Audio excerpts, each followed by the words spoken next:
मलकापूर जिल्हा शल्य चिकित्सक दत्तात्रय बिराजदार यांनी रात्री 9 वाजता मलकापूर उपजिल्हा रुग्णालयाला भेट देत डॉक्टरांची उपस्थिती, रुग्णसेवा, बेडची उपलब्धता आणि दिव्यांग तपासणीचा आढावा घेतला। शासकीय सेवेत असताना खाजगी प्रॅक्टिस किंवा खाजगी रुग्णालय चालवणाऱ्या डॉक्टरांवर नियमानुसार नोटीस बजावून कारवाई करण्यात येईल असा इशारा त्यांनी दिला। रुग्णसंख्येच्या तुलनेत बेडची संख्या अपुरी असल्याने ती वाढवण्यासाठी प्रयत्न सुरू असल्याचे बिराजदार यांनी सांगितले। रुग्णांना वेळेत आणि योग्य उपचार मिळावेत यासाठी डॉक्टर व कर्मचाऱ्यांनी कर्तव्यावर नियमित उपस्थित राहण्याच्या सूचनाही देण्यात आल्या। दर बुधवारी दिव्यांग रुग्णांच्या तपासणीसाठी डॉक्टरांनी निर्धारित वेळेत उपस्थित राहावे, तसेच रुग्णालयातील सेवांमध्ये कोणतीही दिरंगाई होणार नाही याची दक्षता घेण्याचे निर्देश देण्यात आले। देशोन्नतीसाठी अनिल कुमार गोठी यांची रिपोर्ट। बुधवारलाही आम्ही आलो होतो इथे। मागच्या बुधवारलाही डॉक्टर साहेब आले नव्हते आणि आजही मी 9:30-10 वाजेपासून आलेलो आहे इथे।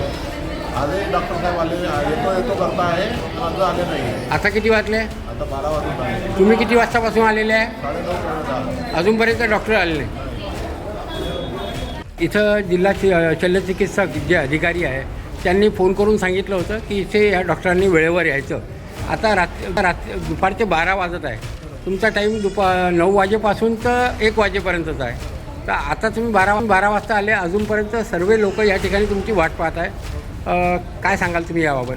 मला उशीर झाल्याबद्दल मी तर सगळ्यांची दिलगिरी व्यक्त करतो, पण मला काही तांत्रिक अडचणी असल्यामुळे खामगावातून निघायला उशीर झाला। गव्हर्नमेंट हॉस्पिटलचे कामं होते, थोडेसे पेंडिंग राहिले। पण मी सगळ्यांचं आज जे काही पेंडिंग कोणाचं ठरणार नाही आहे। 1 वाजून 2 वाजून 3 वाजून सगळं काम नाही, ॲक्च्युली बरेचसे दिव्यांग लोक या ठिकाणी खेड्यावरून येतात, त्यांना वेळेवर गाड्या नसतात। तुम्ही उशीर आल्यामुळे त्यांचे कामं लांबणीवर जातात। तर यानंतर तर तुम्ही वेळेवर येणार का? कसं मी खामगावला पोचलेला आहे, मला तिकडनं इकडं येऊन हे माननीय उच्च न्यायालयाने आपल्याला आदेश पारित केलेला आहे की ज्या गव्हर्नमेंट सर्व्हिसेस व गव्हर्नमेंट हॉस्पिटलमध्ये जे डॉक्टर काम करतात त्यांनी खाजगी प्रॅक्टिस करू नये आणि त्या प्रकारे ते आता ते अंमलबजावणी तर झालीच पाहिजे, त्या अंमलबजावणी करू। आता सध्या ते दिव्यांगाच्या बाबत विचारतो आहे। दिव्यांगासाठी इथं डॉक्टर येतात, कामही करून राहिले, सरांचं त्यावर पूर्णपणे लक्ष आहे।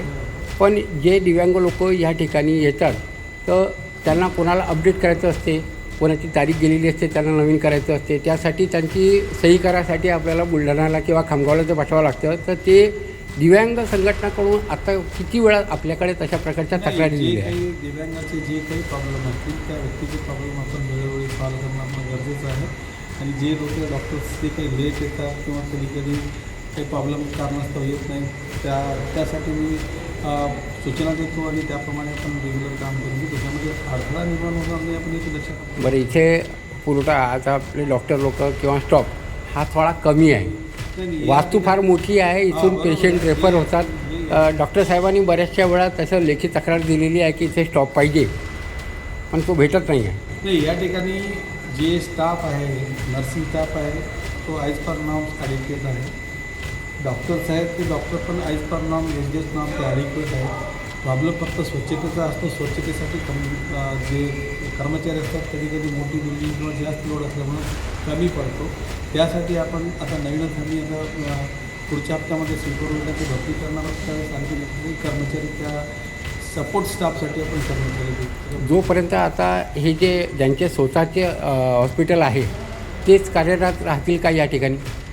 नाही, ते आपण इन्क्वायरी करू, कोणाचे हॉस्पिटल चालू आहे, काय आहे ते प्रॉब्लेम, ते पण सॉल्व करू, त्यांना तशा नोटीस काढू। समजा जर तरी माझ्याकडे जर एखादा डॉक्टर असेल जो की त्याचं आणि प्रायव्हेट हॉस्पिटल असेल तर त्या पद्धतीने आपण त्याला नोटीस काढू की बाबा असं करता येणार नाही, ते त्या कारवाई करू। Thank you sir.